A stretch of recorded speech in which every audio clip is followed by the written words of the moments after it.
this chapter, you should remember your extra documentation that I've uploaded on Eve that kind of summarizes a number of these algorithms and how you can interpret these algorithms with regards to how much CPU time each process will get. So, again, this is question 3 in the test, and it's also 19 marks. Scheduling.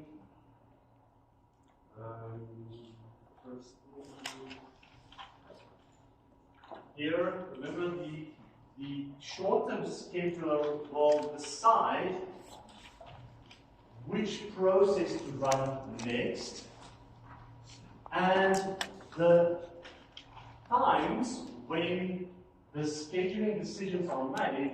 There are four instances of when these types of scheduling decisions are made. The first is when it switches from a running to a waiting state. So effectively we were running, and now because we did an IO request, we go into a waiting state. So immediately our time quanta hasn't expired.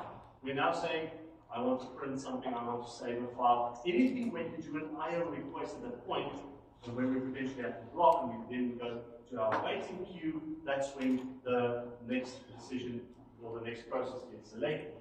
Another one is where we then move from a running to a ready state. Now why will that happen again?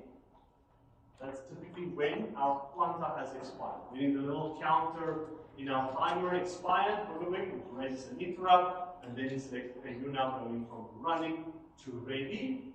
And then also, when it switches from waiting to ready. Now, waiting to ready, process moves from waiting to ready, remember? So they've done the whole IO request thing, and now the buffer contains the data that we've requested has now been loaded into the memory of your computer, and interrupt basically tells the computer, hey, the new data is there, you can now run this process again, and that will then take that process and it will move from waiting into a ready state. It won't go directly into running, first go into a ready state, and then again, you may get a scheduling decision to be made. And obviously the last one was, we were running. So we were running there, but now our process is finished. So we need to terminate. Meaning there must be, because it's not running anymore, we have to select a new one. Now what is of interest here is that instance number 1 and 4, this is what we call a non-preemptive scheduling. Now, non-preemptive scheduling means it's the process that says, I'm not running anymore. Now, if you can actually, that kind of makes sense, because if you think about it, in the first instance, the process is scheduling something from the hardware. It goes and says, I want to go save a file, or I want to go read the data. So the process goes and says, I'm now done, and it says voluntarily relinquishes its CPU time. And also the last instance as well. So there the process has finished, so it again voluntarily said, I'm finished now, I'm done, someone else can now run on this process. That's called non-preemptive scheduling. All the others what we call preemptive scheduling, meaning while something is running, we can stop the thing that's running and select another process that's running. The first one was obviously because of the counter, and the second was when a new interrupt occurred because of IO that became available or finished the IO request at that stage. Right, so that's when the CPU scheduler gets activated. Now, when we look at CPU scheduling algorithms, and as a computer scientist, you want to develop your own algorithm, or even as a developer, you want to develop your own algorithm. There's a number of criteria that you have to take into consideration. And this is the 5 criteria that is of importance. The first is our CPU utilization. That is, any kind of algorithm that we develop, we want to make sure that our CPU is kept as busy as possible. We don't want the CPU to be idle, otherwise we're just wasting the CPU time. Throughput, we want to make sure that the number of processes that complete that execution is as much as possible in a specific time unit. We also want a certain turnaround time, that is the amount of time to execute a particular process. We want to have it fast, so when a process becomes available, we don't want to wait forever for that process to get into new time.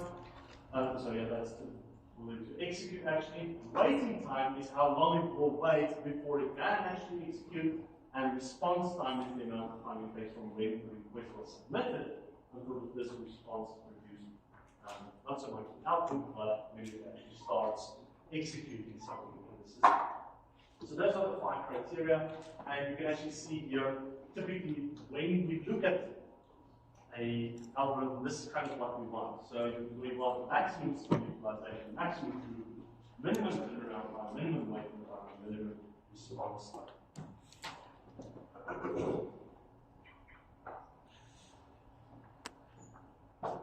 Okay, the next.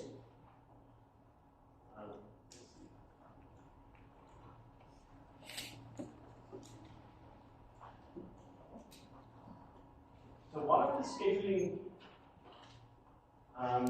algorithms that we talked about was the whole priority scheduling algorithm.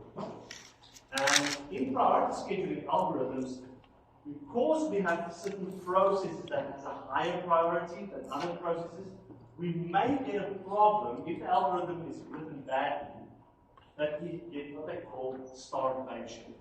Now, what is starvation? That is when we've got a low priority process that basically never gets executed. So I basically used an example here in the class where we said we've got a little stand maybe here, and a bunch of students want to maybe buy food from you. The students are maybe a low priority, and the lecturers are maybe high priority. The lecturers can jump the queue. So and then eventually the students can never buy food, and then they will die. Okay, so that was the idea. That's called starvation. Now, the solution towards starvation is what they call aging. So basically what we do is we look at the time that our low priority process is in the queue, and as they grow older, we basically make them more important. And there's a number of these algorithms that we have used in our extra lecture notes that specifically looks at that scenario where we said that there are 2 approaches there. Either you make your high priority processes lower, or you take your low priority processes and you make them higher. The examples in the extra lecture notes is really the first one, where you take a high priority process, and as time goes by, you basically let them go to a lower priority after a certain either one quanta after a certain number of quanta has expired. Okay, so that is also important to understand. I am not going to now revise the extra lecture notes again with you, but please make sure that you understand what round robin means. Round robin, remember, if you've got multiple processes, that's typically in a pre-emptive system. Multiple processes, each gets a certain quanta, and then round robin basically just means it takes it in front of the queue, gives it processing time, and puts it at the back of the queue again. So always think in terms of queues with these things. That's important. Think of a queue, and basically, when you finish with the front, and you're not finished executing, you have to go sit at the back of the queue again. That was the principle of round robin. We talked about multiple levels of priority. Typically, a process with a higher level priority, and remember, when we define high level priorities, it's typically with a low number. Really. Just remember this. So, like a priority 1 is actually a very high priority, and a priority 5 is a low priority. Just remember that weird inverse thing that we talked about. And then if you've got multiple processes on the same priority, we will tell you how to handle it. So first come, first serve, round robin, whichever way. And if it's preempted, it's typically something like a round robin situation. And then we also, into the mixture, said that we can, it's possible to have certain algorithms where we've got a decrease in priority. And the example there started where we had, let's say, a priority 1 process that ran for a certain quanta. and then immediately after it ran, you increase